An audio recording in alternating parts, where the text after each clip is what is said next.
The town of Hinton respectfully acknowledges that it is located on the First Peoples traditional lands. We recognize this traditional territory to show respect and understanding to those who walk this land since time immemorial. Today, we uphold our ongoing responsibility to work together in the spirit of the intent of the treaties with all the First Peoples and nations that call this place home. The town expresses gratitude for the opportunity to build a better community on these sacred lands for generations to come. Now we will call the regular council meeting for September 3rd, 2024 to order. Adoption of the agenda. Council, are there any additions or deletions to the agenda this evening? Seeing nothing. Administration, are there any additions or deletions to the agenda this evening? Through the mayor, yes, there is. We would like to put the FRIA Fire Smart grant applications in for 6.6, please.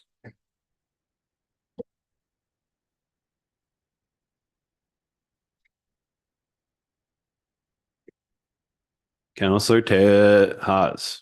Thank you, Mr. Mayor. I'll make that motion to in support of the adding the Hinton's FRIA Fire Smart grant application. Thank you, Councillor Haas. Council, the motion on the floor is to add agenda item 6.6 support to Hinton's FRIA Fire Smart grant applications. Any discussion? Seeing nothing, we'll call the question. Councillors, please vote now. That motion is carried unanimously. Council, we're looking for a motion to adopt the agenda as amended. Councillor Stashik. Thank you, Mr. Mayor. I'd like to move the council adopt the agenda for the regular council meeting of September 3rd, 2024 as amended. Thank you, Councillor Stashik. Council, the motion on the floor is the council adopt the agenda as amended. Any discussion? Seeing nothing, we'll call the question. Councillors, please vote now. And that motion is carried unanimously. This will bring us to section 3 of the agenda, council minutes for adoption. Councillors. Councillor Chambers. I'd like to move, excuse me, that we accept the regular council meeting minutes of August 20th, 2024, and the committee of the whole meeting minutes of August 27th, 2024. Thank you, Councillor Chambers. Council, the motion on the floor is the council adopt the regular council meeting minutes of August 20th, 2024, and the committee of the whole meeting minutes August 27th, 2024. Any discussion? Seeing nothing, we'll call the question. Councillors, please vote now. That motion is carried unanimously. I will bring us to section 4 of the agenda this evening, Citizens Minute with Council. Minute with Council provides an opportunity where residents can address council regarding issues, events, celebrations, or concerns. To ensure a constructive and welcoming environment, please adhere to the following guidelines. Keep your remarks concise, limited to 1 minute.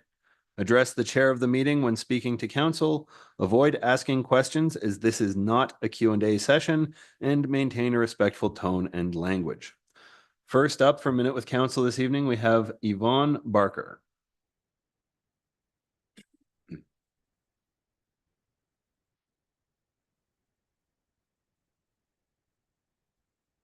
Hello.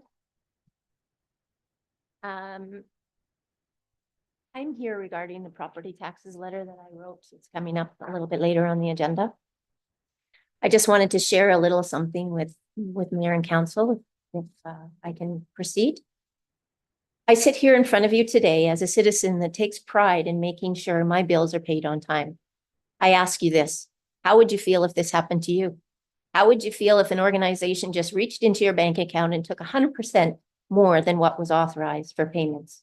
What if this happened to somebody that was going to use that money to buy groceries? What if it was your children or your parents? I ask council, what are you going to do to ensure the situation does not happen again in the future? I would like to see the administration provide written notice and explanation of any payment change over $50 going forward. We request, Todd and myself, I would a proper written explanation as to why this error was permitted to be carried over for 4 years, compounded, when the administration knew about it in 2020.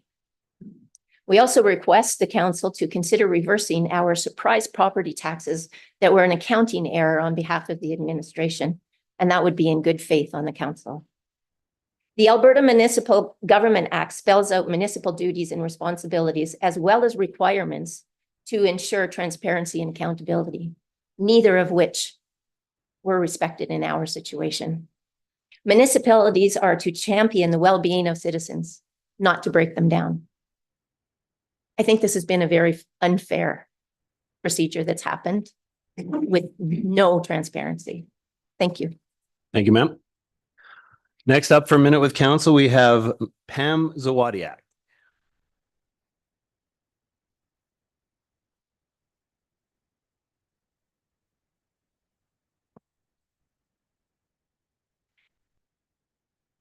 Hello, my name's Pam Zwadiak. I've been here for 40 years. I've paid property taxes, probably in the amount of $45,000 to $60,000 since I've been here. What I want to know is, I've asked about a drainage issue that was behind my house on Cheviot Drive, and that was 3 months ago. I have heard nothing back yet. In fact, I was told that it's because of the angle of my fence that I've got a water drainage problem. And nobody's come to talk to me, or, you know, they haven't put a aqueduct. You guys have an aqueduct on Rob Road protecting the walkway. And you've taken away by putting that walkway behind Cheviot Drive, you've taken away the drainage problem, and there's a clump of poplar trees that's acting as a bayou. So every time it rains, it floods out where all the trees are, and then it climbs up the water table. And I have, actually, there's 3 or 4 other neighbors of mine that are writing letters, and we're going to forward them to the town about this issue. I have another concern. The other concern is what you guys posted in Facebook about the 100% jacked up rating on utilities that's going to happen. I don't know how you could do that when times are so tough here and people can't afford groceries, they can't afford rent, and then you're going to increase everything by another $900. That's just crazy. The other issue I have is I asked for a town question and answer get together sort of thing so people from Hinton could address their problems, and haven't heard nothing back on that. Thank you, ma'am. And specifically to the utility rates, we are having a town hall open exactly as requested, September 10th. Okay, And please look at, where's that going to be here? I believe it's happening at the Hinton Center. Yes, the Hinton Center. One more thing. If I was a developer and I wanted to come to Hinton to develop property. Thank you, ma'am. We're not going to go into hypotheticals now. That's enough for a minute with council. Okay, Thank thank you very you. much. Mr. Mayor, I do have a question. Is that Councillor Magoon asking? It is, yeah. Councillor Magoon.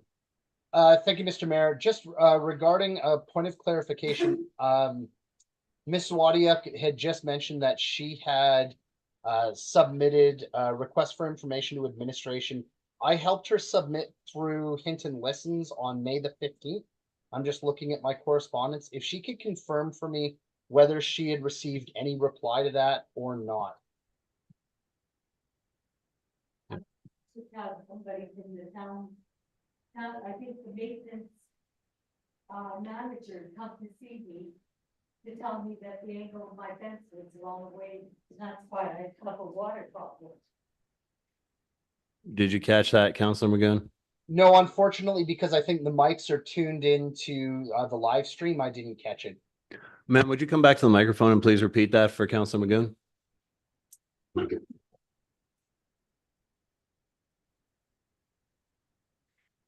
Ryan, he got back to me, but he came to me and said that the angle on my fence is the problem, what's causing the drainage problem when it's happening right down that whole street of Cheviot. Okay. Okay. I talked to 106A, I've talked to 106B, I've talked to 104, 102. Everybody is in agreement that they have problems every time there's a 50 millimeter rainstorm, like it's like a swamp. back I there. don't want to eat and- up minute with council, Pam, but if you and your neighbors Yeah. want to reach out, I'd be happy to listen. Okay, thanks. Thank you, Ms. Zawadiak. Thanks, Counselor Pam. Haas. Yeah, I just, Counselor Race is trying to zoom in, but she's said she cannot, so I don't know if she doesn't. Looking to administration, if you can help her, please. And I just saw her name come up on the participants board. Thank you, There we Counselor go. Haas. Good work. And next up for Minute with Council, we have Louise Gale.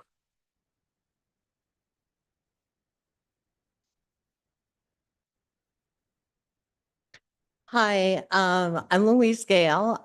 Trevor, I'll take 30 seconds. I'll talk fast. I just wanted, since I came anyway, it's so rare that we ever take the time to say when we've had good service. We followed the chain about the property tax and what's going on. I tried to explain it to my husband, could not. So we phoned this morning and spoke to Tiffany. That girl was amazing. She took her time, she went through everything, and by the time we hung up, my husband fully understood. And there was no problem. We didn't get the math, we get it now, and it was all good. So I'm here just to say thank you. And that when you have really great customer service, you need to say so. So that's it. Thank you very much, Louise. And CEO, if we could pass that positive feedback back onto our staff, that'd be fantastic. Okay, that will take us to section 5 of our agenda this evening, delegations and presentations. And we have Mr. Cole Gorner presenting on the Gerard Redmond Courts.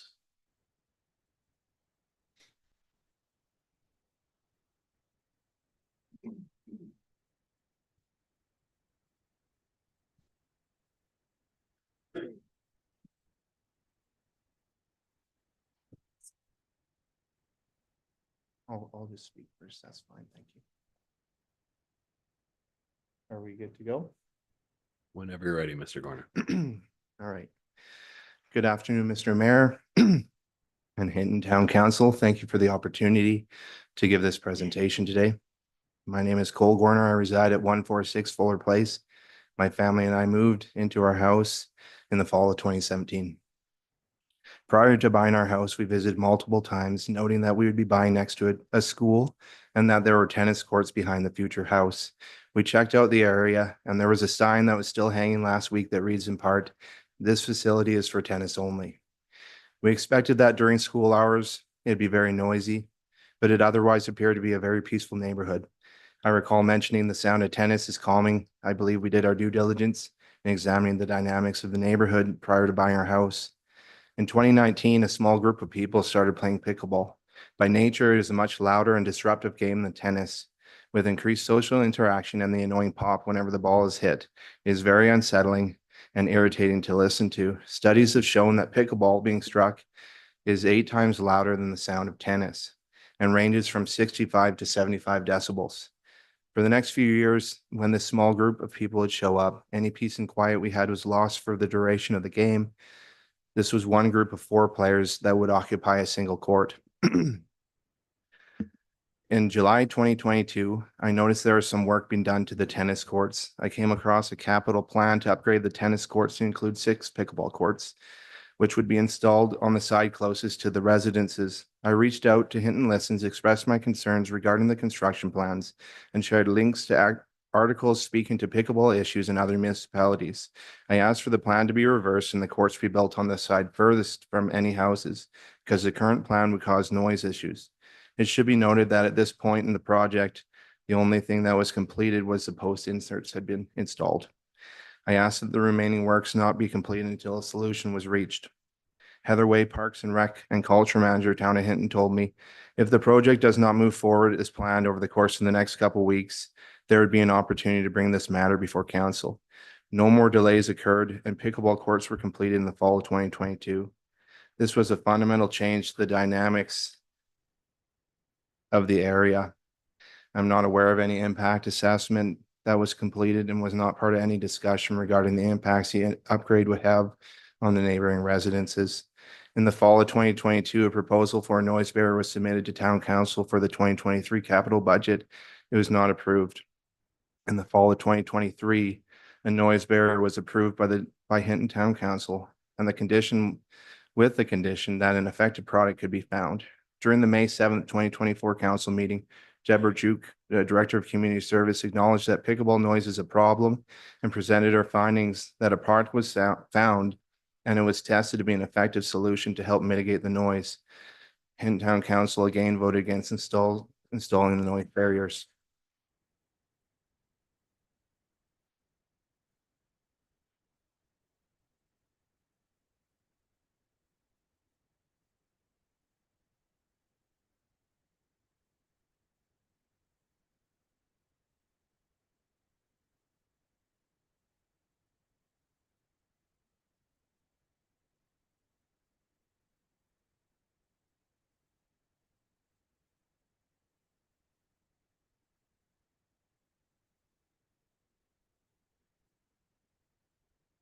So this video is a single court being occupied, one of 6.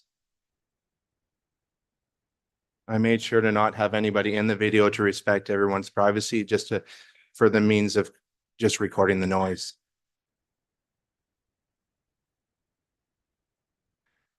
Since the upgrade, living next to the pickleball courts have been horrible. It has severely diminished and disrupted the peace and enjoyment of my property and my neighbors around me. I'm, however, the most impacted as my yard spans almost the entire one side of the court. People regularly play every day throughout the day. It is a source of daily torture that has affected my mental health and that of my family. Just recently, I was mowing my lawn with earplugs in, and I could hear the ball being hit over a running lawnmower and earplugs. We usually have to eat dinner with the doors and windows closed due to the extreme aggravation pickleball noise causes, and sadly, we can still hear it in some places in our house. To be clear, this is not a complaint against the pickleball players. They are good people and are playing a game they love. I've been collaborating with the Hinton Pickleball Association to find ways to coexist in a way that works for everyone. To further magnify the issue, this spring a volleyball net was installed. I'm not certain whether this was the town of Hinton's efforts or someone else, as I heard a group of people installed their own net on town property. This is a group of 20 to 30 people that come most evenings yelling, cheering, and clapping loudly and play until 10 p.m. or more recently until they lose daylight. I spoke with my next door neighbor who said they would like to see changes as they find the pickleball annoying and they have to close their windows to watch TV as they can't hear it over the volleyball game. Additionally, I've so far spoken to 2 other neighbors in the direct vicinity of the courts, and all of them would like to see a meaningful solution to mitigate the noise. Impact on residents. Many residents, including families with young children, elderly individuals, and those who work from home are struggling with the disruption to their daily routine and sleep. Additionally, studies have shown that the constant noise pollution can have a profound effect on mental health and overall physical health of those being exposed to it. I recall being told to reach out to the bylaw officer if I had a problem with the noise, so I reached out to Hinton Bylaw Services through their email. I received a call from Officer Sinclair, who informed me that she would look into the issue as she felt the current situation described to Gerard Redmond created excessive noise and was in contravention of nuisance bylaw 1185, and that it does not require multiple people complaining to cause a contravention of the bylaw. Officer Sinclair followed up and told me she spoke to her supervisor about writing an order to the town of Hinton. However, her supervisor informed her no action would be taken as they did not want to cause tension between the town offices. I was told to go to town of Hinton to ask for a change. So I've done a whole bunch of research. I spent tons of hours. I've reached out to companies, manufacturers of noise barriers, sound experts, and here's some key points of what I learned. There are issues with pickleball noise in municipalities all over North America. Courts should not be located within 150 meters of any residence. The predicted sound level at my property from pickleball play with no barriers is at 72 decibels. This is an unacceptable noise at any residence by virtually all noise ordinances in North America. Many Canadian requirements have a 55 dB or below limit, and that's from the expert sound consultant. If the pickleball courts were exchanged with the tennis courts and located the other side of the area and 12-foot panels hung, the sound level is predicted to be below 55 decibels, again from the same consultant. Noise mitigation is a fundamental part of a pickleball court. Pickle block noise curtains have created a realistic reduction of noise from 10 dB to 20 dB or more and have resulted in a 50% reduction in noise levels. Pickleball noise curtains have been installed on hundreds of public and private courts across North America with great success. Rated to -40 and high wind, don't require skilled labor to install. And then the last point there from the learning, setting operating hours is the lowest hanging fruit next to sound panels. It seems like 8 to 8 is a popular operating hours. Mr. Mayor and Hinton Town Council, we realize and appreciate that there are many issues within the town of Hinton that require a great level of effort, and there are many values to balance. I'm grateful for your continued efforts in serving the town of Hinton. We respectfully ask you to restore the balance between the right of residents to enjoy peace and quiet and the enjoyment of a wonderful recreational facility, and complete the project at Gerard Redmond Courts, mitigating the harmful effects of sound pollution. This issue not only affects the day-to-day well-being of residents, but also raises concerns about the long-term livability of our neighborhood and value of our homes. We believe that addressing the problem will help restore balance and ensure both pickleball enthusiasts and nearby residents can coexist peacefully. The following points are what I and my neighbors are respectfully asking Hinton Town Council to consider. Point number 1, assign hours of operation to the pickleball courts effective immediately. We're asking for 9 a.m. to 9 p.m. 7 days per week. Number 2, install noise barriers in the spring of 2025. Number 3, hire a third-party consultant to conduct a noise investigation after the barriers are installed to determine if further changes are required. And number 4, remove and relocate the beach volleyball nets to a more suitable location away from residences. I wish to set up a follow-up meeting with administration to work through the solutions. Thank you again, Mr. Mayor and Hinton Town Council, for your continued efforts to serve the community and for your urgency regarding the matter. Thank you, Mr. Gorner. Councilors, any questions for our presenter today? Councillor Magoon. Thank you, Mr. Mayor. You know what, Mr. Gorder, I don't necessarily have a question. I just want to start by saying I'm fully empathetic and I completely understand the concerns that you've brought forward to council. The one thing I'd like to express is my appreciation for how respectful you've been through this process. You know, you've reached out to me through email. We've talked previously about this. You have clearly done a ton of homework to demonstrate to, I think, to council that a very real problem exists that you and your neighbors are trying to deal with on a daily basis. And so from my point, I appreciate that patience, and I certainly hope that it is the will of council to move some kind of solution forward with some, what I feel to be pretty reasonable requests. So thank you. Thank you, Councillor Magoon. Councillor Taylor. Administration, could you comment on the 55 decibel limit that most municipalities have for noise and the accuracy of it? CO Panasic. We have one, and is this accurate information? Thank you, through the mayor. I will refer this to Mr. DeBodra. Chief DeBodra. Through the chair to council, we don't specify a decimal limit, but we do specify if a noise is disrupts the peace of the neighborhood or the neighbor, so they can. It's very subjective, but it's not measured on a decimal basis. Councillor Taylor, follow up.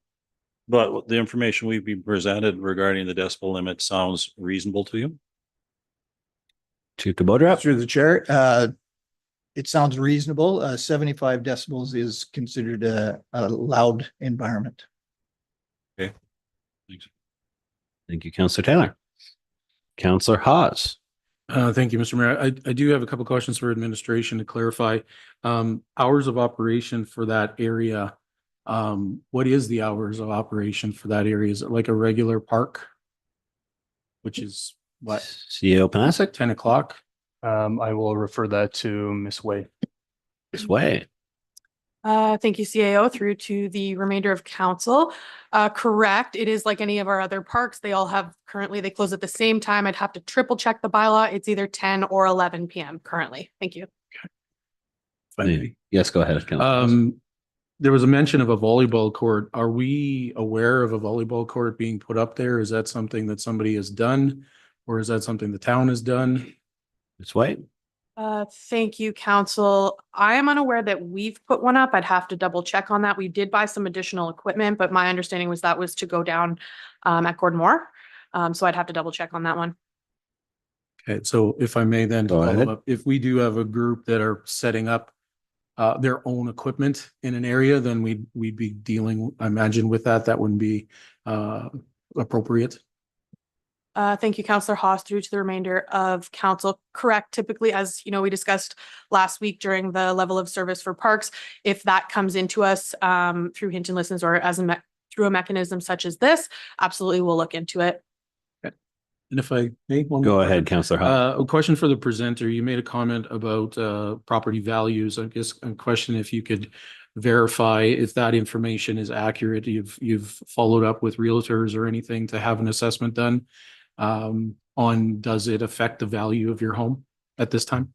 Mr. Gorner? I would just answer with a question without the expectation of an answer because I understand this is. Just a second there, Mr. Gorner. Could we, thank you.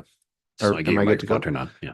I'll just answer with a question and I understand that I don't get an answer because this isn't the Q&A on my end.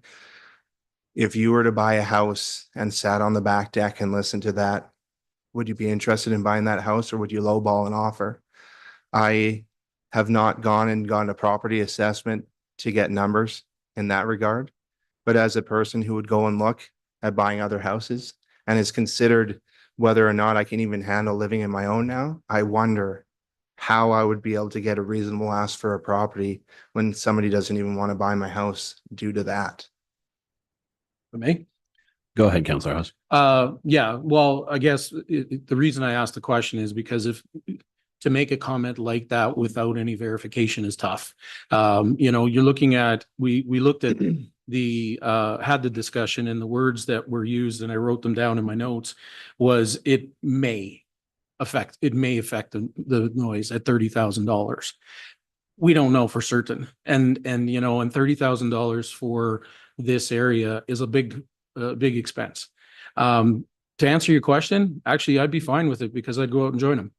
If you wanted Q&A, there's fun people having recreation time. Mhm. It's a public park. It always has been. So you asked me a question, I'm answering your Okay. question. I I appreciate would be happy to have that. I enjoy hearing, I get kids going up my street and everything, yelling and whatever.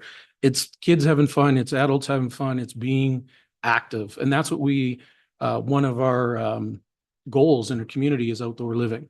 And that's what we provided. So that's that's the answer to the question. So, but to have a comment about property value needs to have a backup to that, to be Okay. honest with you. So, thank you. Would I be allowed to respond to that? Right ahead, Okay, Mr. Gorner. Mr. Mayor, thank you. So I too play pickleball. It is so much fun. I'd invite everybody who, you know, it wants to recreate, and it's a wonderful facility in that regard. It is so much fun. It's the funnest game I've ever played. My family and I go and play. There's a difference between being a player and being a reciprocant of noise.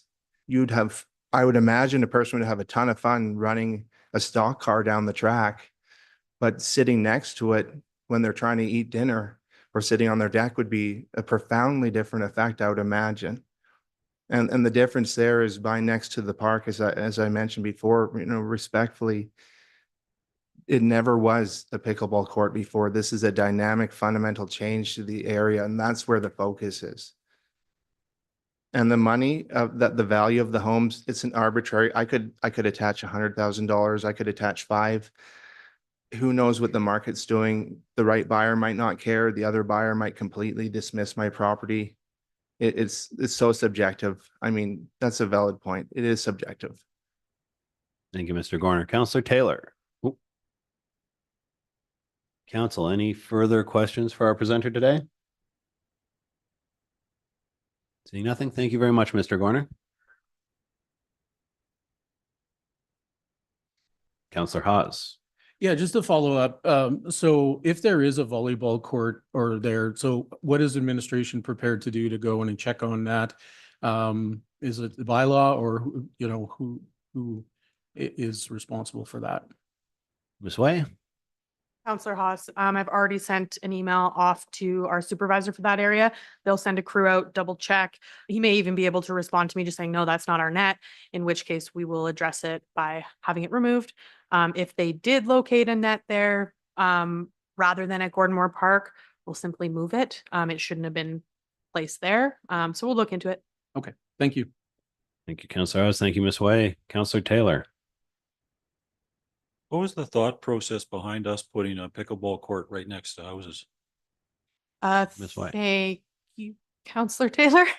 I can't speak to that. I wasn't the Parks and Rec manager at that time. I stepped in on an interim basis, so the project had been out of the gate before I came into the role. Typically, we would, and as we have done with this pickleball court, the one down at Harry College, there's a lot more engagement that goes on in advance of any capital projects out of the Parks and Rec department. That should have kind of always been the case, but we ensure that we do that now. Thank you, Ms. Way. Joanne. Counselor Race? Thank you, Mr. Mayor. The courts down at Harry College, are they within 150 meters of existing homes? Ms. Way? Thank you, Counselor Race. I don't have my measuring tape with me currently. However, those courts were already in place. The closest adjacent building is the school, and we did work with the school before putting those in there. There were plenty of public communications about the courts prior to their the work being done on them, and we heard nothing back. Thank you. Thank you. Thank you very much. Thank you, Counselor Race. Thank you, Ms. Way. Council, is there anything further on item 5.1 on the agenda today? Counselor Taylor? I too appreciate the professional way you've and the effort you've done to put this information forward. Thank you very much. Thank you, Counselor Taylor. Seeing nothing further, we'll move to section 6 of the agenda this evening, action items, and item 6.1, recreation level of service, policy CS 7203. CAO Panasic. Thank you, Mr. Mayor. I will turn this report over to Ms. Way. Ms. Way. Thank you, CAO, through to the remainder of council. The recreation level of service is before you this afternoon for approval, having been reviewed by committee last week. By approving this level of service, council formally establishes the goalposts for municipal services offered within the recreation and culture service area, ensuring consistent delivery of recreation services, and will assist council and administration in future allocation or adjustment of resources needed to deliver the established level of service. I can take any further questions at this time. Thank you, Ms. Way. Council? Counselor Taylor. Why is the operational and program maintenance times so high for the ice rinks at a combined 33 to 65%? So 2/3 of the time this facility could be down for maintenance. That seems higher than the other facilities. Why is that number so high? Ms. Way? Thank you for the question, Counselor Taylor. In the pool, for example, your operations or the maintenance required, for example, adding chemical, can be done from the back room. So that can occur simultaneously while the programming is being delivered. With respect to the arena, that is almost never the case. So an ice flood, for example, cannot occur while we have players on the ice. So it's not that we're down, right? It's that that's the time allocated from staff in order to be able to deliver the actual service to the public. Follow up, Counselor Taylor? It just seems high. That's all. That's a normal time for. Sir, we counted, and that's the exact amount of time that it requires for our staff to do the ice for the programming in our arenas. Okay. Thank you, Ms. Way.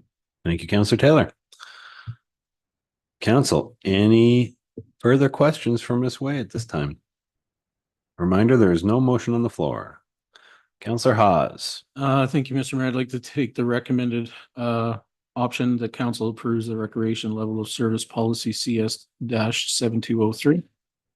Thank you, Counselor Haas. Council, the motion on the floor is that council approve the recreation level of service policy CS TAC 7203. Any discussion? And seeing nothing, we'll call the question. Councilors, please vote now. And that motion is carried unanimously. Council, is there anything further for item 6.1 on the agenda this evening? Seeing nothing, we'll move to item 6.2, Fire Rescue Services Bylaw number 2000. Chief DeBodrap. Good afternoon, your worship and council members. I'm here to present the Fire Rescue Services Bylaw number 2000 for your consideration.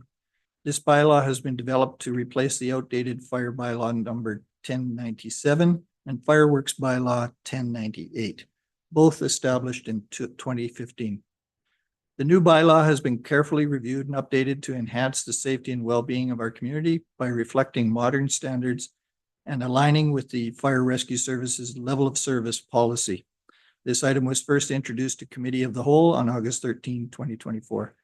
The key changes to the bylaw include the adoption of inclusive language that ensures all members of our community are recognized and respected, removing any gender-specific language. Adjustments to fees and penalties to ensure more effective cost recovery and deter non-compliance. And consolidation of two previous bylaws into a single comprehensive document for easier reference and enforcement. The specified penalties and the fire protection and permit fee schedule has been removed from this bylaw with the intent to include them in the fees, rates, and charges bylaw number 2001, which you'll hear later this evening.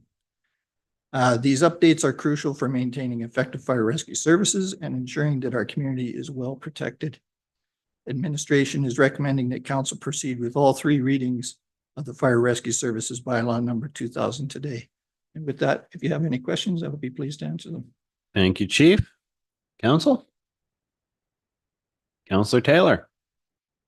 I'd like to go with first recommended action that council gives first reading of the Fire Rescue Service Bylaw number 2000. Thank you, Counselor Taylor. Would you like to speak to it? No. Okay, thank you, Counselor Taylor. Council, the motion on the floor is that council gives first reading to the Fire Rescue Services Bylaw number 2000. Any discussion? Seeing nothing, we'll call the question. Councilors, please vote now.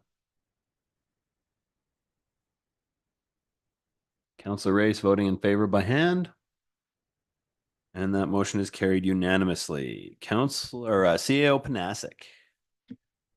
Thank you, Mayor. I wasn't voting. I just wanted to give council a heads up that with the new introduction of the fees, rate, and master charges bylaw, we're just asking that whatever we do with the fire rescue bylaw, that we do the same for the fees and charges. So if we only decide to go forward with first two readings, that we do whatever that may be simultaneously with the fees and charges. Because if we approve one and not the other, we'll have a bylaw with no fees attached to it, and vice versa. So we just wanted to make sure that council somewhat looked at those two simultaneously, because the fees and charges bylaw is, as of right now, only the fees for the fire services bylaw. So whatever we do for one, I would just ask that we do the same for the other. Thank you. Thank you, CAO Panasic. Counselor Chambers. I'd like to make the motion that council give second reading to the Fire Rescue Services Bylaw number 2000. Thank you, Counselor Chambers. Council, the motion on the floor is that council gives second reading to Fire Rescue Services Bylaw number 2000. Any discussion? Seeing nothing, we'll call the question. Councilors, please vote now. Counselor Race voting in favor by hand.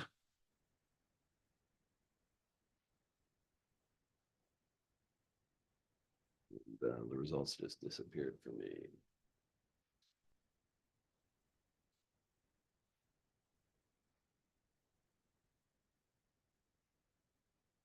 And councilors will please vote now. Counselor Race in favor by hand. That motion is carried unanimously.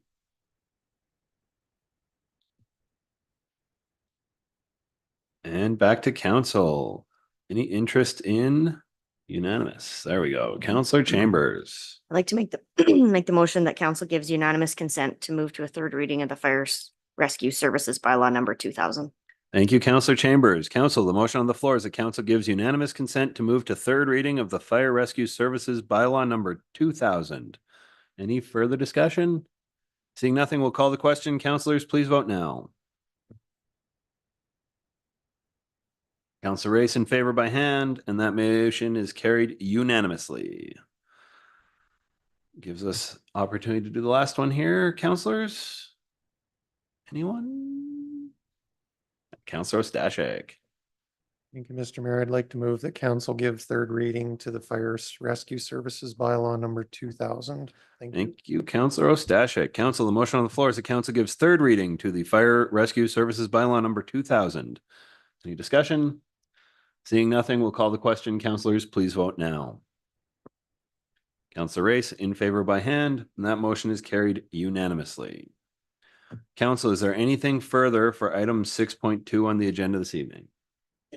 Seeing nothing, we'll move to item 6.3, fees, rates, and charges bylaw number 2001. CEO Panasic. Thank you, Mr. Mayor. I will turn this over to Ms. Borbeau. Ms. Borbeau. Thank you, Council.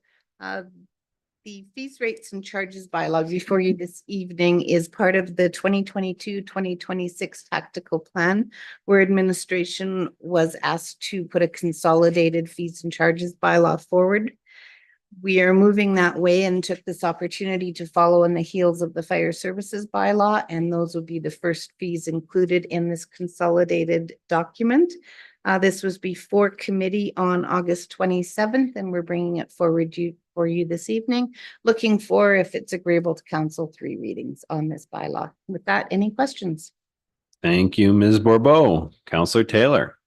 I'd like to go with the first recommendation that council gives first reading to the fees, rates, and charges bylaw number 2001. Thank you, Counselor Taylor. You want to speak to it? No.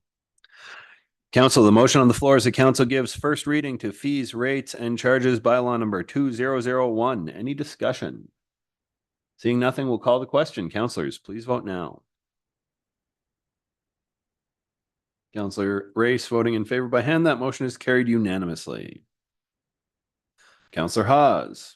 Thank you, Mr. Mayor. I'd like to move that the council gives second reading to fees, rates, and charges bylaw number 2001. Thank you, Counselor Haas. Council, the motion on the floor is the council gives second reading to fees, rates, and charges bylaw number 2001. Any discussion? Seeing nothing, we'll call the question. Councilors, please vote now. Counselor Rayson voting in favor by hand, and that motion is carried unanimously. Counselor Ostashik.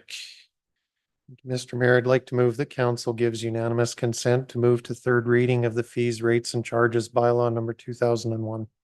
Thank you, Counselor Ostashik. Council, the motion on the floor is the council gives unanimous consent to move to third reading of the fees, rates, and charges bylaw number 2001. Any discussion? Not discussion. Seeing nothing, we'll call the question. Councilors, please vote now. That motion is carried. My system just.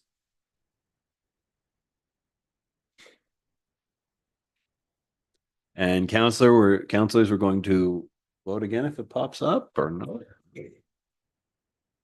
That motion is carried unanimously. I guess it was me. Counselor Chambers. I'd like to make the motion that council gives third reading to fees, rates, and charges bylaw number 2001. Thank you, Counselor Chambers. Council, the motion on the floor is that council gives third reading to fees, rates, and charges bylaw number 2001. Any discussion? Seeing nothing, we'll call the question. Councilors, please vote now. Counselor Race in favor by hand, and that motion is carried unanimously. Council, is there anything further for item 6.3 on the agenda this evening? Seeing nothing, we'll move to item 6.4. And that is Counselor Taylor's notice of motion for, Counselor Taylor's notice of motion. We can go to Counselor Taylor. Possible to have a 5-minute break? Absolutely. We'll take a 5-minute recess before moving on. Thank you, everybody. Council at 4:51 PM.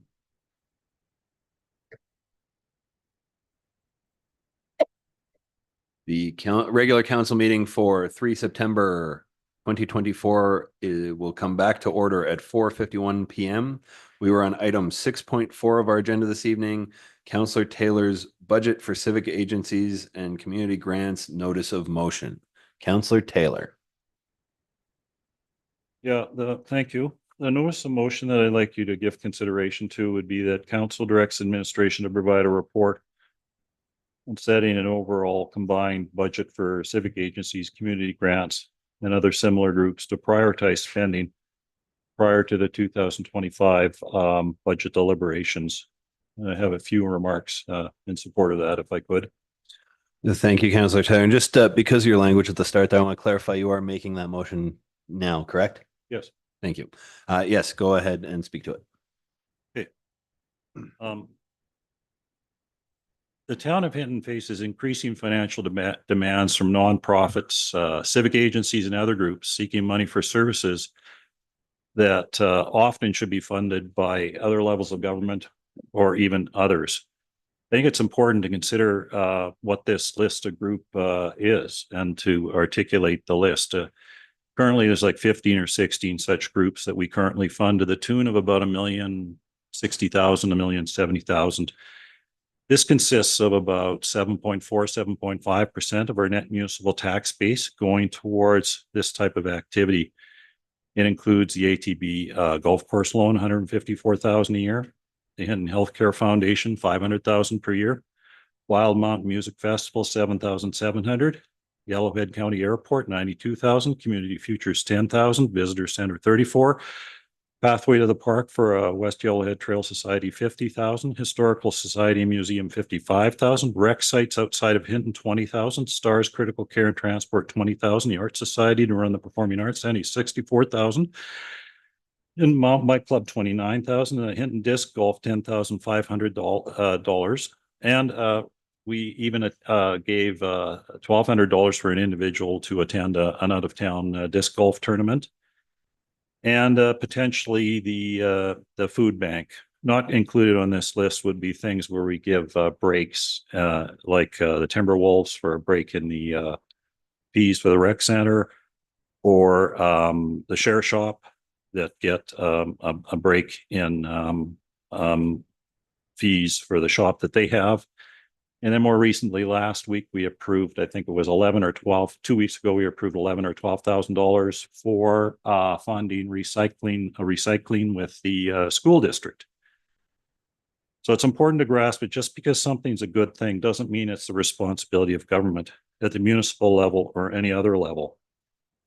And folks have told me that an overall funding budget for these types of services or projects, whether it be a dollar amount or a percentage of revenues, that would then at least give us a limit, whether we set a budget or budgets for certain things, like the Yellowhead County sets $300,000 for the recreation activities. And that would at least allow us to start considering these things, prioritizing, maybe developing criteria for what we're going to fund or what we're not going to fund. The ultimate benefit of that would be potentially a lower overall tax rate. And I think one of the things with the fire situation is showed that Hinton is, and the citizens are caring, compassionate, and humane, and want to engage in some of these activities. One of the things you should remember about that list is a significant portion of that list is to fund activities for mid and higher income level people. Food bank's one of the exceptions to that. So that's the type of event we're funding. And we got to remember the serious financial pressures that we're facing for core municipal responsibilities or duties. Water treatment plant, 80 million, aging infrastructure, 28% of the town, or $147 million of our assets are at or near the end of their useful life.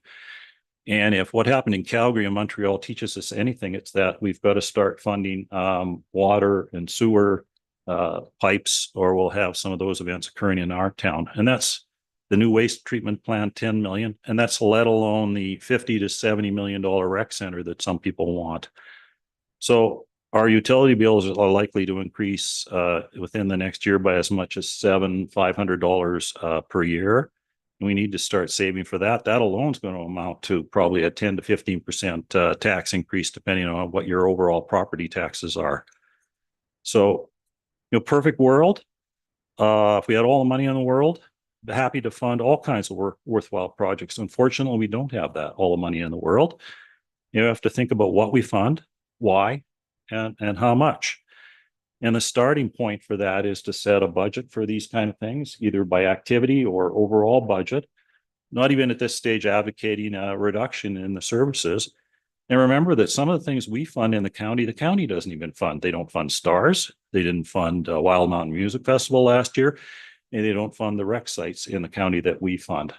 So that's why I'd like your support in getting administration to provide such a report. Thank you. Thank you, Councillor Taylor. Council, the motion on the floor is that council directs administration to provide a report on setting an overall combined budget for civic agencies, community grants, and other similar groups to prioritize spending prior to the 2025 budget deliberations. Councillor Ostashik. Thank you, Mr. Mayor. I'd like to speak in favor of the motion. I think some fiscal restraint and responsibility, taking a closer look at financing, what we fund, what we should be funding as core services as a municipality is something that we need to look at. That said, I do have a question for administration, if I may. Go ahead. Administration, I believe there was a direction that was submitted earlier regarding civic agencies and civic agency application, the process, reviewing that process and seeing if it's meeting the intent that was originally put forward by council when it was initiated. Just wondering where that's sitting, when we might see that, and would it be part of this discussion? CEO Panasic. Through the mayor to members of council, there is some outstanding direction on civic agencies, more around reviewing the policy. But I do expect that if council were to approve this motion, that this kind of conversation would come alongside the same time. For timing of that report, I would look to Ms. Bourbeau. Ms. Bourbeau.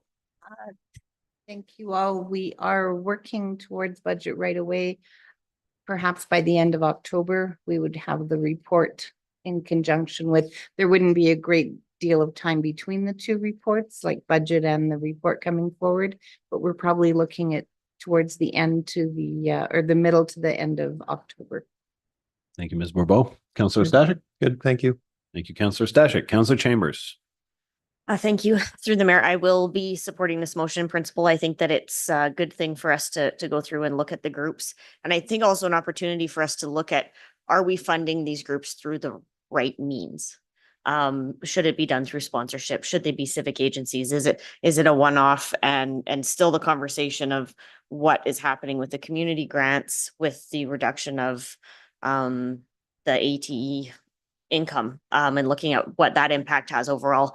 I think that many of these organizations, nonprofits, are very reliant on this type of funding. And I think that it's important that we're a part of it, but also that we're really weighing the pros and cons of who becomes part of this group. What is that criteria? And are we funding them out of the right pockets? So I would look forward to seeing this report. Thank you, Councillor Chambers. Council, the motion on the floor is that council directs administration to provide a report on setting an overall combined budget for civic agencies, community grants, and other similar groups to prioritize spending prior to the 2025 budget deliberation. Is there any further discussion? I can't see Councillor Magoon. No discussion, Mr. Mayor. Okay, seeing nothing then, we'll call the question. Councillors, please vote now.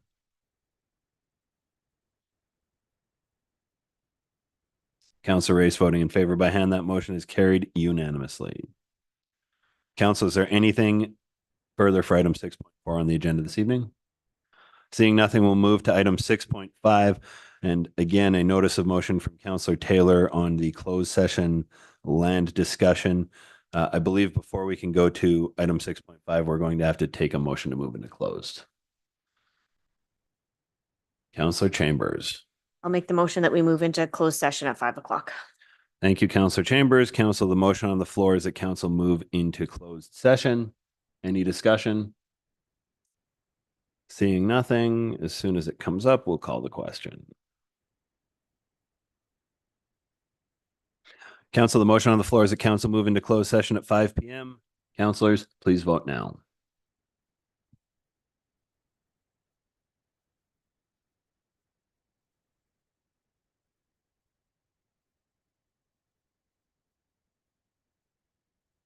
I got a glitch again here, Secretary.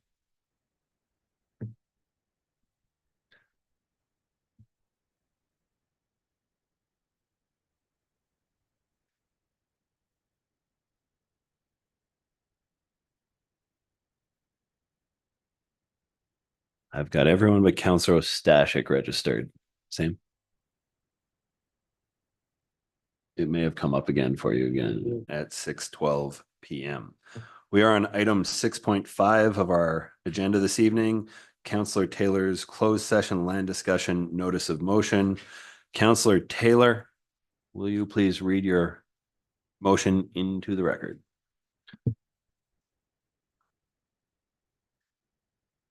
Council directs directs administration to work on conditions and bring back a report to a regular council meeting regarding the closed session land discussion of May 28th, 2024. Thank you. Thank you, Councillor Taylor. Council, the motion on the floor is that council directs administration to work on conditions and bring back a report to a regular council meeting regarding the closed session land discussion of May 28th, 2024. Is there any further discussion? Seeing nothing, we'll call the question. Councilors, please vote now. And that motion is carried 6-1 with Mayor Nissen voting against. Council, is there anything further for item 6.5 on the agenda this evening?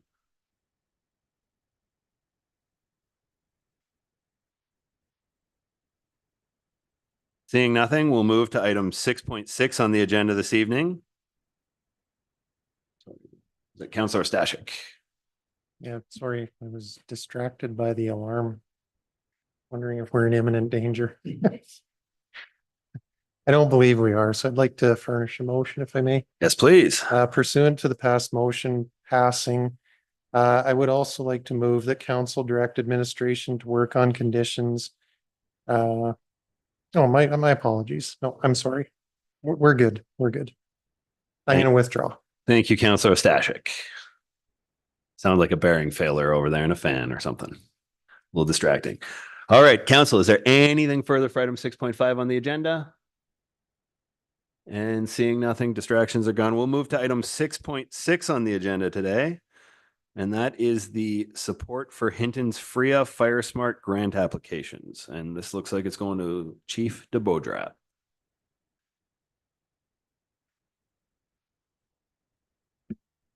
Thank you, Your Worship. I'm here today to present a report that seeks your support for the Town of Hinton's grant applications to the Forest Resource Improvement Association of Alberta, FRIA, under the Fire Smart program. These applications are a critical part of our ongoing efforts to protect our community from the threat of wildfires, particularly in areas close to the wildland-urban interface.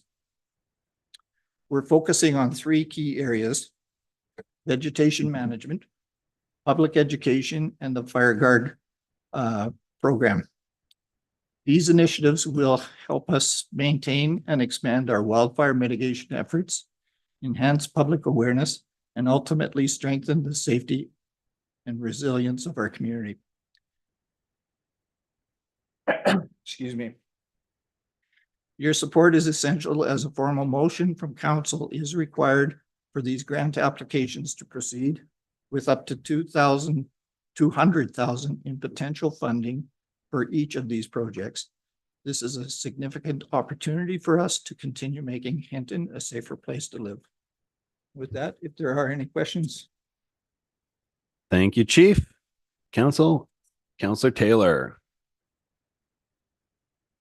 Yeah, I think it's important to proceed. Like, one of the commonly heard questions about the Jasper fire situation is how ready are we and what are we doing to be as ready as we possibly can. So this is fairly keeping with that. what I would ask is there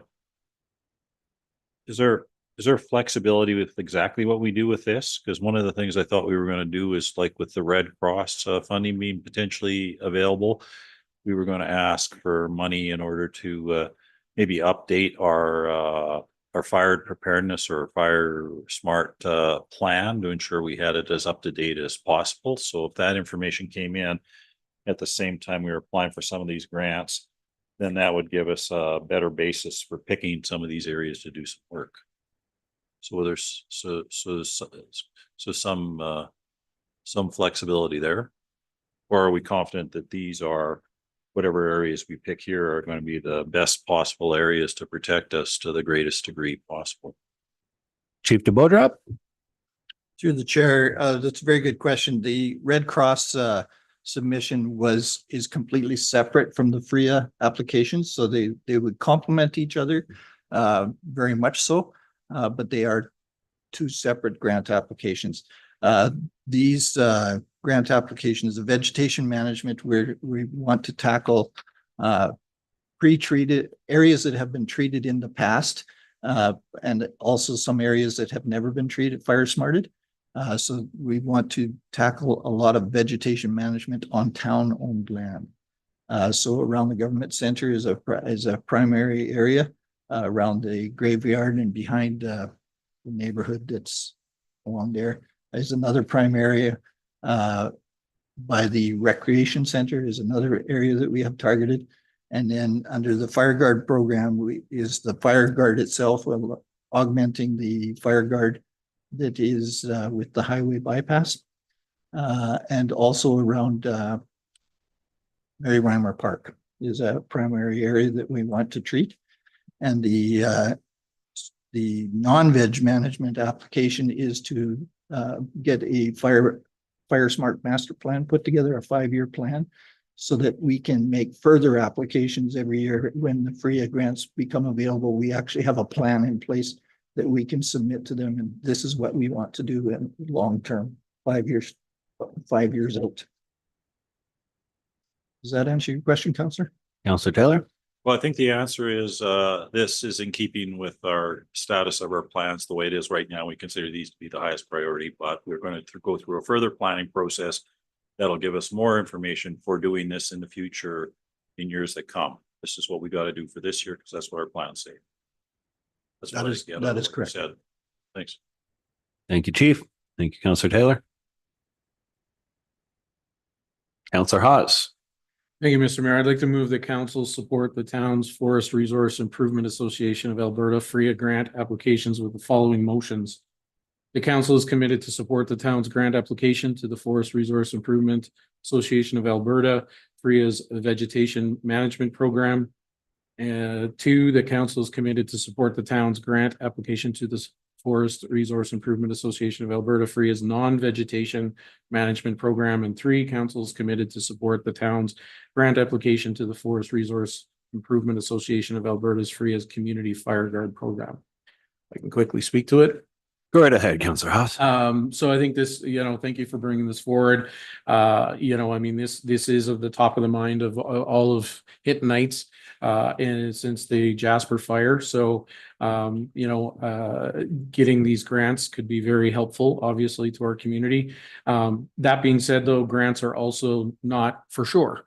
So I think then having that, and I don't want to say, but, because we haven't received it yet, but with the Red Cross's, what's the word? Pledge, then we've got other possibilities that we can discuss with those funds as well. So this is, I think, a great step forward, and that should get us ahead potentially, because if we get these grants plus that money, then we can also look at other areas of improving that as well. So I think this is a win-win. So thank you.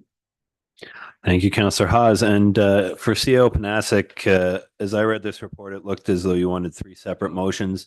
Is the single motion encompassing all of them going to fit your needs, or do we need to break this out?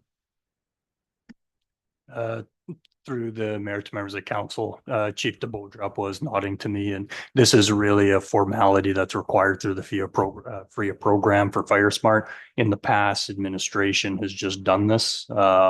And any funding we would be used in support of our fire guard programming that's supported through policy. So, this is really a formality required through the grant process. So I think all three would be sufficient and we can check that box. Thank you. Thank you, CO Panasek. So council, the motion on the floor is that council support the Town's Forest Resource Improvement Association of Alberta FRIA grant applications with the following motions.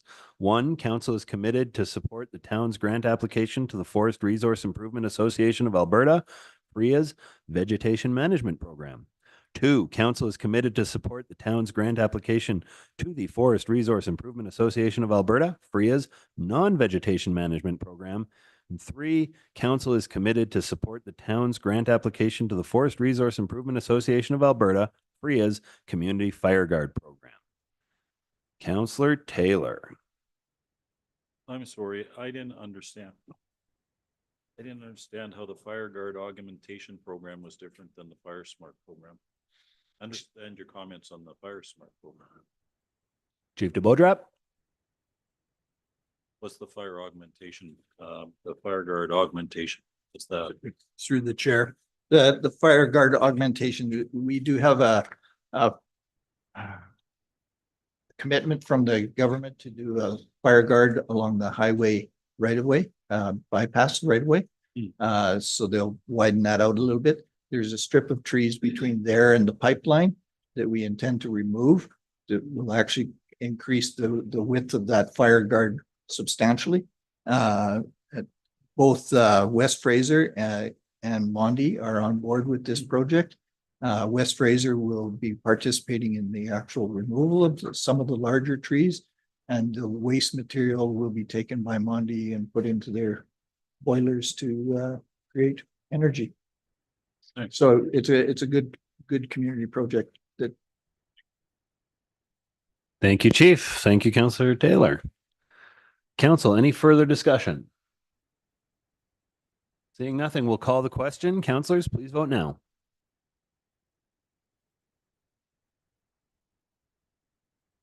And that motion is carried unanimously.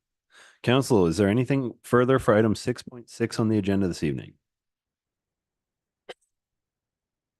Seeing nothing, we'll move to section 7, correspondence.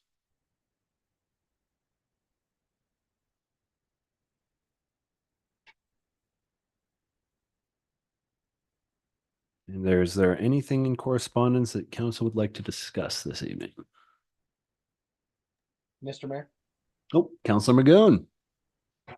Thank you, Mr. Mayor. I'm just going to pull up the document just so that I'm in line with what, there we go. I would like to make a motion based on the correspondence provided by administration that council waives the taxes in the amount of $1,652.78 as requested by Ms. Yvonne Barker. And then if I could speak to it briefly. Go right ahead. Yeah, thank you very much. So again, just in getting feedback from the CAO that this is the appropriate time to bring up this motion. Fully understanding it is not the ability of administration to waive taxes. That's a right that is essentially withheld by council. It's not something that I very often am in favor of, but based on the information we've received over multiple compounding years and how this has impacted this particular citizen, and feeling that it was certainly not brought to their attention carefully, I suppose, in a timely manner, I think this is the appropriate action, and I'll just leave it at that. Thank you, Councillor Magoon. Councillor Stashik. Thank you, Mr. Mayor. Question for administration. In the communication from the citizen that was referred to as I want to find the accurate wording. Clerical error, administrative error. I just want to confirm how this came about and if it was indeed the result of an administrative error, or is this tax that's actually owing and the oversight was that it wasn't collected? And then also addition to that, is there fees and penalties included with the amount that's outstanding right now? CO Panasic. Through the mayor to members of council, yes, the error is that we have allowed this one account to continually carry a balance over year to year. We don't allow that for anybody else. I'm not sure why this one was an anomaly and we allowed it to carry over. But we did that. It was a manual, we did have staff and it was a manual submission to allow it to carry over. With the changeover in the tax desk, we were not aware of this odd situation. And so what our system does for the tax installment payment plan or the TIPS program is every year it in around May, it regenerates what your payments are going to start to be in July. It provides you a tax notice that says this is going to be your new payment going forward, all with the automated goal of trying to get the TIPS program people to a zero balance by the end of the year. So because we had allowed this unpaid balance to essentially carry over year after year for the last 4 years, our system calculated that this would be the amount that you would have to pay starting in July to get yourself to a zero balance by December 31st, 2024. Can I follow up? Go right ahead. To clarify then, the amount outstanding is actual tax owing. It wasn't a overcharge. It wasn't collection of tax that wasn't actually owing. This is actually taxes in arrears that are still owing. Is that correct? That's correct. It doesn't include, and there are no penalties or fees or interest or anything charged to that amount. That is the principal amount of a tax owing, all stemming from 2020. So if I could speak to the motion then. Go right ahead. So in understanding that, which was my understanding, but I sought clarification from administration, I'm not going to be supporting in the motion. These are actual taxes based on assessment, based on taxation rates that are left owing. There's no fees, there's no penalties applied to them. It's just the collection of the taxes that are left outstanding. So I won't support waiving them. Thank you. Thank you, Councillor Ostashik. And just to seek some clarity for our understanding, as I understand it, the typical tax installment payment plan from January until June, the first 6 payments of the year, those are all off of the previous year's payment amount, but they go towards the current year's tax amounts for everybody except this one taxpayer for the last 4 years. Is that correct? That's correct. Thank you. And then starting July, for the remaining 6 months of the year, the rates are adjusted so that the total balance with this year's tax amount applied, because that gets applied in about May, I think, in our system, correct? Yes. So then it takes in July, we start calculating, we divide the total amount owing remainder for the year, divided by 6, and that's the amount that the payment typically goes to for the average citizen, correct? That's correct. Yeah. Okay. And in this citizen's case, they were offset by 6 months. So they were effectively zeroing out with their last payment in June and then restarting with 12 even payments all the way to the following June, 6 months offset from the remainder of our tax roll, correct? Through the mayor, that's correct. So really what we have allowed this one account to do is pay it from May to May. So by May, when in and around the time when the new tax notices is issued, this account is sitting right around a zero balance, where all others on the TIPS program are actually sitting in a credit position at that time when the new taxes are issued, because they have paid the first 5 months as a head start on that current year's taxes. So while other people were in a credit position, this one account was only catching up to paying off the previous years, and they would be sitting at a zero balance when the new taxes were issued. Thank you. So to further clarify, the situation that this taxpayer experienced the 2 months ago in July was simply the new rate, or their full tax rate for the year, just being divided by 6 months rather than 12, because our staff, who are diligent and noticed this error, just simply set to zero them out like everybody else. Is that correct? Through their Through the mayor, that's correct. And our diligent staff was an automated system that automatically recalculates. But yes, that system is very diligent and it usually catches those things. But where we had faltered was that we had actually made manual changes to this to carry this one account over. The rationale for that, I'm not really sure, but that's something that we had done in the past. Right. And just to further clarify, so the citizen was shocked when their payment balance doubled. It makes sense to me why their payment would double. They're paying a year's taxes in 6 months with the new system. How is that communicated to the resident? That is communicated as a part of their new tax notice. So that automatically comes onto their tax notice for May. It says this will be your new monthly payments starting in July. Thank you, CEO Panasic. Okay, we have Councillor Hawes. Thank you, Mr. Mayor. Thank you for all those clarifying questions. I appreciate that. But under the circumstances, yeah, these are, if it was penalties, I would, consider, but the fact that these are taxes owed, I can't waive them right now. I do have a question for administration though, is with this oversight, is there anything, options that we have for this resident in paying these, is there any accommodations that we can make? CEO Panasic. Through the mayor to members of council, through the TIPS program, we can always put them on a payment schedule to get them over a period of, 2-3 years. We have a lot of flexibility in our TIPS program that we can accommodate a longer term payment schedule. And we have offered that to the resident, as that's usually our typical practice is administration on trying to get people caught up.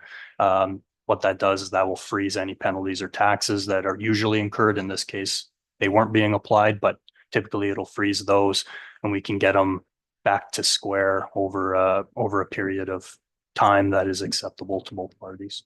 Okay, so to clarify, this has been offered to the resident, but it's for further discussion, I imagine is still in place, or have they accepted it? Through the mayor to members of council, no, their first step was to come here and request the waiver. Depending on what a council's decision is on this outstanding amount, we'll follow up. And if the answer is no, then we'll certainly offer that again and offer to sign a TIPS program for that outstanding amount. Thank you. Thank you, CEO Panasic. Thank you, Councillor Hawes. Councillor Chambers. Thank you through the chair to administration. I guess my concern is, so this correspondence going out to her is the same correspondence. So your automated program picked this up, correct me if I'm wrong, but my understanding is so it automatically recalculated, poof, sent out her new amount. It went out the same way everybody else's did. And if she hadn't noticed, nobody would have noticed on your end either though. Is that correct? CEO Panasic. Through the mayor to members of council, yeah, that's a safe assumption. Yeah, we probably wouldn't have noticed because we didn't see any difference in this account versus any others, unless because we weren't aware of those manual changes being made to that account. So if I may follow up, Go ahead. the manual change, I know you said you can't speak to them, but that makes no sense. I guess why somebody would be manually, like, this isn't 1 year that there was this issue, it was 4 consecutive tax years, which is a lot. And it just, what measurement is in place that, for something like this to happen? I understand that, sure, you get your tax notice in the mail, you look at that, the first month comes through, she looks at it the next month and is like, oh my goodness, where did this money go? Why did this happen? But no correspondence on our end to say, our program picked up an error. We apologize for this. These are some options that are there, like with it just withdrawing out of her account. That's, I think, where my biggest concern is, because it's not giving them an ability to, budget for it, understand why, all of those things. So, are we sure that this hasn't happened to anybody else? Was she the only person in the entire tax roll that was ever being manually adjusted? And what can be done to make sure that's not happening? Because I get that, the program does what the program does, and these are taxes owed. I understand those points, but there's a massive miss in there that I'm uncomfortable with personally. of how do we just get there and not have, not do the pick up the phone and say, hey, we've realized there's an error in your account and this is where, their payments are going to be changing substantially to get you up to those place. I think we'd be having a very different conversation. But if that's just a machine doing that work, it's kind of makes you wonder what else is out there and how do we know that that's really the only one that this is happening with. CEO Panasic. Through the mayor, it was the manual changes to the account. That's the differentiating factor. We now know and we have checked of, that was our first question is this happening anywhere else? So we have taken a look at it and we haven't been able to find any other accounts like this. We deal with over 10,000 tax accounts, right? It's, the notice period is when your taxes come out, this is what the new payment will be, and that payment changes every time. So for us to we're not going to physically notice on a personal basis when that happens. The onus is on and the responsibility is on the taxpayers to say, well, this is what's changing, to give us a call and say, why is this changing? Or I can't afford this. Can we look at a longer term payment schedule? And we're willing to work with people, but I don't know how we would be able to catch that physically without any specific knowledge of it was happening. So, we had in the past, obviously somebody knew that this account was transferring over. We weren't aware when that person was no longer at the tax desk. So that's how it happened. But there is some onus on and responsibility on the homeowner to notify us of any changes as well. Because the amount owing was correct. You go right ahead, Chris. And I just feel that if we're increasing somebody's payment coming out of their account by 100% and we have no mechanism to catch that isn't good. I'm not disputing the amount owing. I'm not disputing that it's taxes. I think it's good that there's no penalties, all of those things, but to just be able to, and I get that it's all within the right of everyone to make sure that they're in the right place at the same time of year is what I'm responsible for, and or anybody else, but to just be able to double a payment, that's the big problem for me. And where does that not get picked up anywhere? Is there no mechanism within the program to see an anomaly of, geez, why did this house go up by 100%? Like that's the part that I worry about within that system. Because it doesn't sound like there's a mechanism to protect that. And then all of a sudden it's just going to be automatically pulled out of the account, which could be very detrimental to the majority of homeowners and business owners potentially within our area. So is it an accountability to look at that piece of paper? Yes, but I mean, did I sit down and do the dollar and cents calculation of what my tax changes were? Absolutely not. Does it change a bit here and there? Does it go up and down? Yes, but that's a massive chunk to have 100% increase in your payment amount. So that's. Thank you, Councillor Chambers. Got Councillor Race and then Councillor Magoon. Thank you, Mr. Mayor. So the $1,652, is that a accumulation over 4 years? CEO Panasic. Through the mayor, no, that is essentially the amount that has been carried forward year over year over year since 2020. It's the same amount, just carried forward 4 years. Okay, so in 21, was she advised that she owed this money, or in 22 or 23? Was there a communication with her and her husband saying that they owed this amount? CEO Panasic. Through the mayor, I don't believe so. That's right. So I will definitely be supporting the motion that Councillor Magoon has brought forward. Thank you. Thank you, Councillor Race. And CEO Panasic, I'd just like to clarify, because we were talking about a $1,780.63 amount that you mentioned was carried over effectively since 2020. As I looked at the numbers, it looked like the most recent carryover number was in the 300 range, and that the vast majority of the most recent bill that the resident is talking about is actually just their current tax amount. Can you clarify how that 1,700 has been carried through? Through the mayor to members of council, and this one may be getting into our director of corporate services territory, but the The amount, I believe, is the outstanding, but I don't believe that's current year's taxes. I believe that the request that you had received, that the current year's taxes, looking at it in isolation, would be paid, but it was this carryover amount that we typically would carry over from the previous year into the new year, I believe, but I'll look to Ms. Borbeau.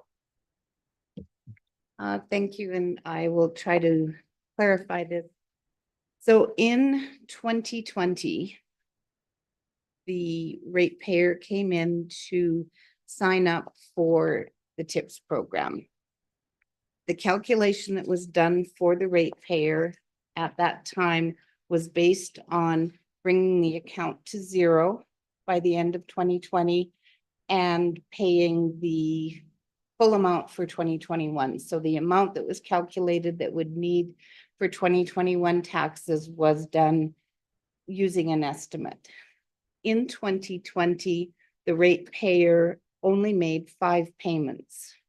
There was not 12 payments done. The account was not brought to zero.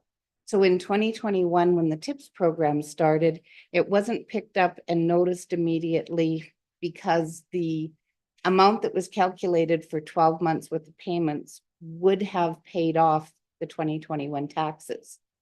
But because there was a balance carried forward from 2020, and we have this quite often as people come in to sign up for the TIPS program. I wasn't there. I cannot even begin to imagine the full conversation, but ratepayers are always advised that the TIPS program is eligible. You must be current on your taxes. And we generally will take their paperwork and set them up in the TIPS program, but the onus is on them to bring their taxes to zero. At the end of 2021, when the 12 months worth of taxes were paid for 2021, but the balance forward from 2020 was not addressed. And as I said, there was only 5 payments made in 2020 for taxes. So every year that the tax notice came out, it definitely showed the full balance due. And anyone dividing the remaining number of months from that point in time till the end of December would have been very clearly seen what's needed to be brought forward. Why the payments were adjusted in 2020, 2022 and 2023, I have no knowledge of why that would have been done or why there would have been a manual adjustment done. And then it would picked up when we processed the 2024 notices, but full well taking into account that outstanding balance from 2020 when there was not 12 payments received for taxes. And that was prior to them being on the TIPS program. So does that offer more clarity or add more confusion? Probably a little bit of both, but can you confirm the amount above and beyond this year's tax amount? So the payments that were taken, the monthly payments, so at one point in time, they were paying $326 for a certain number of months. Another 7 payments would have been at $349. So there was varying amounts. So it was a little bit of plus or minus on the amount owing. The amount carried forward from 2020 was $1,780.63. But with the little bit of extra that had been paid over time, that's where it brings it down to a lesser amount. And do we know what that excess amount is today?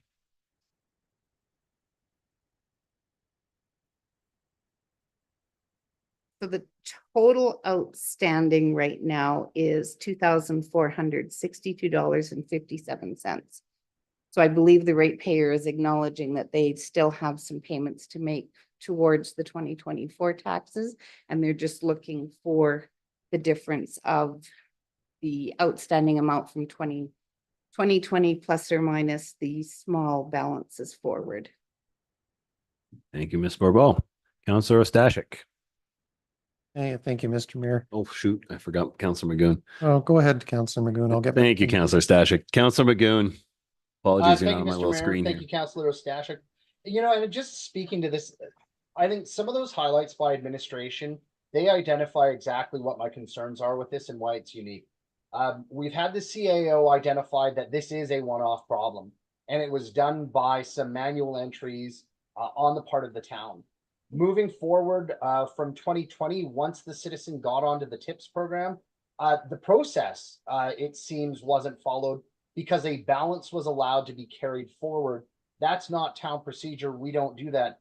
I actually went through that myself personally. When I bought a new house, we thought the bank was rolling in our taxes to our mortgage payment like our previous house. Didn't happen. Surprise, May, June came along. We found out we had an outstanding balance and we had to pay up because the town was unwilling to allow us to go forward with that outstanding balance. That's against our procedure. So for that to occur and to continue compounding over the last number of years, that's not on the citizen. That's not their fault. That's us. We need to own that as a municipality. The good news is, I think in looking at this and hearing from the CAO, the exposure isn't widespread. It's down to this one particular tax roll. Well, perfect. I think procedural fairness says we take care of the outstanding balance that's been put forward. And the citizen has identified that they still owe taxes over and above that. We had a responsibility to communicate as well. And so I think that meeting in the middle, for me at least, seems naturally fair and just. Thank you. Thank you, Councillor Magoo and Councillor Stashik. Thank you, Mr. Mayor. So if this amount had been taxed and there were fees and taxes applied to it, and there was a request to waive the fees and taxes, I would absolutely support that 100%, no problem. Not your fault, you didn't know, we'll waive the fees and taxes. To support that 100%. I want to reiterate though, this is actual taxes that are left outstanding that weren't paid through the proper conventional process of assessment and then taxation at the appropriate rate. I get that this is an anomaly and it's not the taxpayer's fault, but it is still taxes that are left outstanding from 3-4 years ago, I guess, that weren't paid. I still feel that the citizen has an onus to make sure that their taxes are paid. I feel that allowing them to pay overtime through the, is it TIPS program? That they can take for, for the next year, 2, 3 years, whatever administration had indicated that they could work with them to be able to spread that out to make it less impactful, I think is a perfectly viable way to go about it. And again, I just want to reiterate, I'm not supporting the motion because those are taxes that are due, not taxes or penalties. Thank you. Thank you, Councillor Stashik. And Councillor Chambers. Thank you, Mayor. Just one more thing I would say though, is that really that a large chunk of it has already been withdrawn out of their account. It's in theory due to those double payments for the last 2 or 3 payments. June, July, and August. Would June have had a payment as well? Sorry, through the mayor, I believe just July and August. And I'm not sure when September comes out, but. September hasn't come out yet. It will be the 15th, so it is just July and August.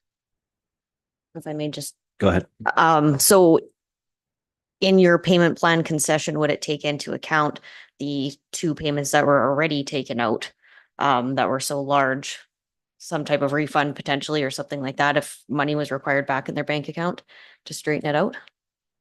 The open asset? Through the mayor, I don't believe that's what the citizen was requesting. They said that I believe it's about an additional $300 and that they weren't requesting a reversal. They were just saying that anything further larger payments would be waived by taxes. But I don't believe they've actually requested that anything be reversed or that money be reimbursed, I believe is what the request is. Okay, thank you. Thank you, Councillor Chambers. Councillor Race. Thank you, Mr. Mayor. Just sitting here thinking how flawed this whole thing was. If someone does have a carryover from end of June, they pay that 5% penalty. If money is still owing in December, what do they pay? 9%, 10%? None of that happened. So we're penalizing this person, or we're saying if this was penalty money, that's different. they weren't charged penalty money. That step was missed also. So I think this is a one-off. It's a, faltering of administration, and I will continue to support this motion. Thank you. Thank you, Councillor Race. Council, anything further? Can we see the motion on the screen, please?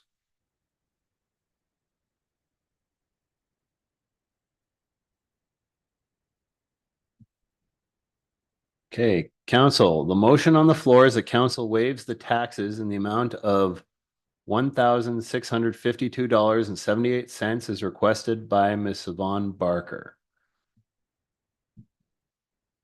Any other discussion from council? I'm going to speak briefly to this. I'm not in support of waiving actual tax amounts owed. I think you owe your taxes and you owe your taxes. I'm not interested in setting a precedent.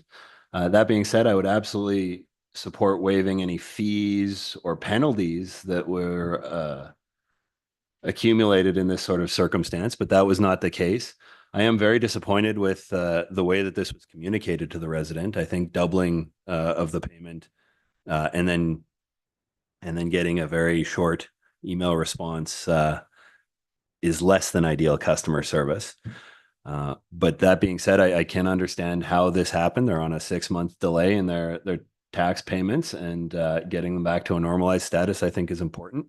I would like to see this taxpayer work with administration to get onto a normalized payment plan in the TIPS program that doesn't involve doubling their payment, but also gets them to fully paid up and into compliance with the taxes. So with that, council, the motion on the floor is that council waives the taxes in the amount of $1,652.78 as requested by Ms. Yvonne Barker. Is there any further discussion? Seeing nothing, we'll call the question. Councillors, please vote now.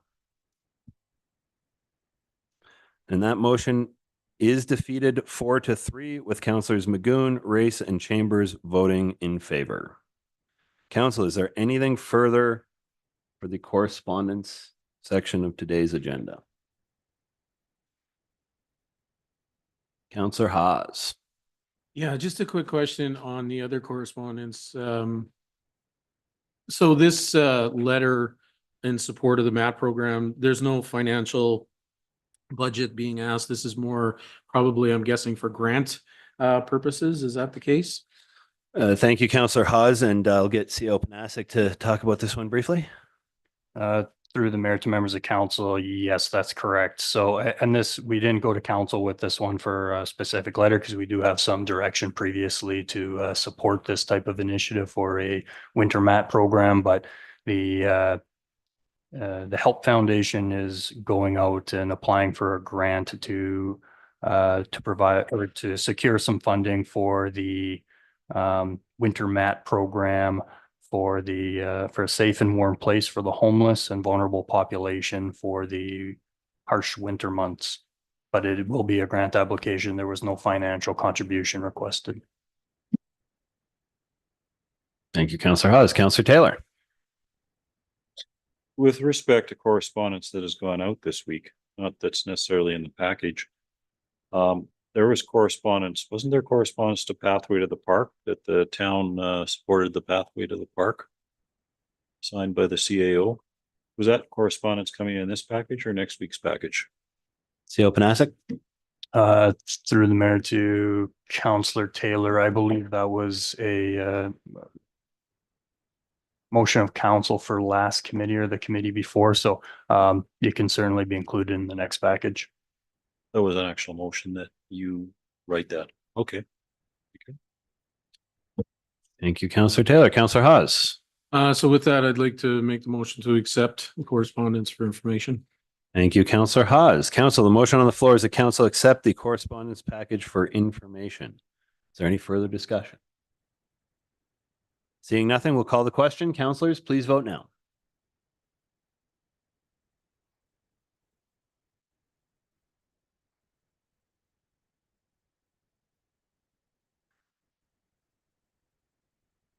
And it's bugged out again.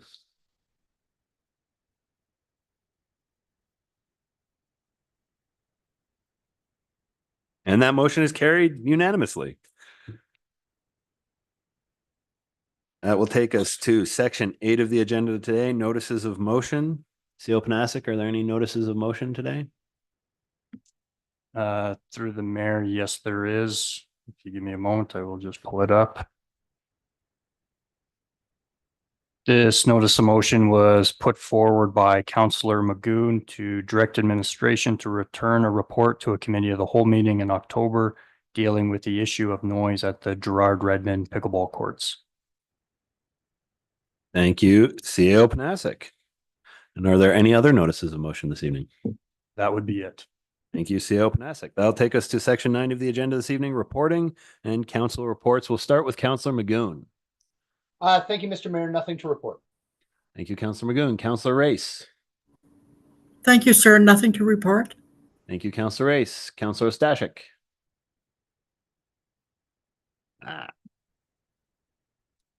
Thank you, Mr. Mayor. Last week we had a destination management organization meeting. I was in attendance. The DMO program is off and running. The DMF is started. There are six hotels who are joined and are collecting the destination marketing fee. And there's 2 others who are committed but aren't collecting yet. So total of 8 committed, 6 currently collecting. There is a new fall marketing campaign that's going to be starting soon. So you're going to be seeing some fresh new messaging from the DMO regarding Hinton and area. And yeah, so that's exciting. Looking forward to seeing some of the fall campaign information coming out. And moving forward through winter and into spring, talk about managing messaging in regards to Jasper and the fire and Hinton as an alternative and supporting Jasper and all kinds of good things that good neighbors do. And looking forward to seeing that as we move forward too. Thank you. Thank you, Councillor Stashik. Councillor Haas. Nothing to report, Mr. Mayor. Thank you, Councillor Haas. Councillor Chambers. Nothing to report. Thank you. Thank you, Councillor Chambers. Councillor Taylor. We have the registration and information fair going on, so good opportunity to go out and talk to people that are interested in nonprofits and that sort of thing. Absolutely good point on the registration fair tomorrow. And that's, I believe it's 6 p.m. at the Path. At the Hinton Center, 6 p.m. at the Hinton Center. There we go. Councillor Haas. Thank you for the reminder. I just want to put out there, the Hinton Library, of course, will be at the registration fair, and we're looking for input in our service levels. So we're going to be out asking some questions and asking people to fill out surveys as well there. It's very important, and we need to have that completed by, I believe, next year, 2025. So thank you for the reminder. Thank you, Councillor Haas. And for myself, for those watching at home, I was incorrect earlier in the meeting today. The open house or town hall for the utility rate bylaw, as well as the medical situation, is happening on September 11th at the Hinton Center, September 11th. Additionally, this past week, I was able to, through the Attraction and Retention Committee of Hinton, have dinner with a group of medical educators from the University of Alberta. And it looks like they're ramping up the rural medical program with a distributed med school in Grand Prairie, and hopefully more med students coming our way as a result. I also got to attend the Kikino topping blessing ceremony at the Kikino Elders Lodge up at Victor Lake in the Grand Cache area as part of my duties with the Evergreen Board. And on Saturday, we had a nail shop here in our mall do their grand opening. And I'm told that their service has been pretty fantastic throughout the grand opening, and we're happy to welcome new business to town. This coming week, as we mentioned, we've got the information and registration fair coming up tomorrow at 6 p.m. And again, I mentioned next week, September 11th, open house for utility rate bylaw discussion and the medical situation. CAO Panasic for reporting. Thank you, Mayor. Nothing to report. Excellent. Councillor Haas. Thank you. Question for the CEO. I know that when we first discussed the town hall, that there was an invite going to be to the minister and also to our MLA. I'm just curious on the health care. Were they invited and will they be attending, do you know? CO Panasic. Through the mayor, they have been invited. The minister or representative from her office will not be there, and our local MLA is a maybe at this time. Oh, sorry, Jen has just informed me that he will be coming now.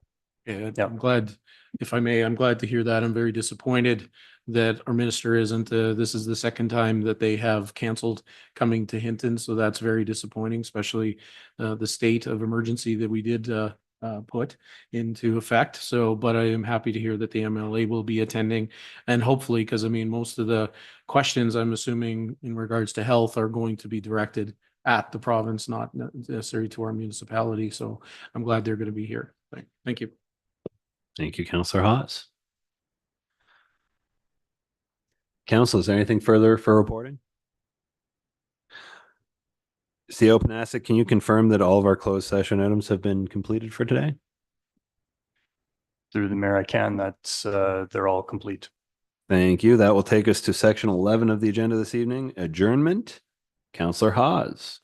I'd like to move to adjourn. Council, the motion on the floor is a motion to adjourn. As soon as that comes up here, we'll call the question. The motion on the floor is that council adjourn the meeting at 7:02 p.m. Councilors, please vote now. And that motion is carried unanimously. Thank you, everyone. Have a good night. Good night, everybody. Good night.